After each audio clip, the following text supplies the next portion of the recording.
Sometimes when you're a kid and you're really social and you like to plan parties and events, people don't think very highly of that, or they don't think that's really useful. Like, just because you're really organized, you like to do things, you're like, what are you going to do with that? I use it every day. Every day I'm planning events. I'm learning how to get along with new people. I'm helping to bring different groups of people together for them to get along and feel good about themselves or feel good about Girard College. And then they sometimes give money to Girard College because of that. Growing up, I used to wonder, why do we have to take tests and we have to write essays in a short amount of time? I'm never going to have to do that. I do it all the time. I'm always having to read something and respond quickly in writing or verbally.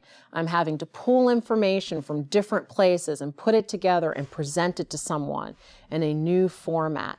Those are those things that you learn as a kid that people kind of maybe don't always realize that those are real work skills.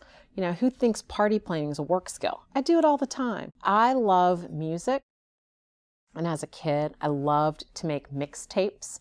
And I know a lot of kids who are probably watching this video may not be familiar with cassette tapes. There used to be these little plastic things where you could make your own, you could tape record your voice or music.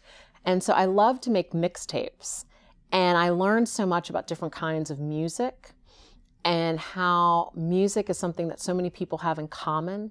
And so it's really fun now because I have this random knowledge of music from the 70s and 80s that comes in handy all the time, including with my current students who think it's all cool and retro and vintage music and stuff. I'm like, that was around when I was your age. I know that song. I know those dance moves. And so it's great because I use that every day to build relationships with people.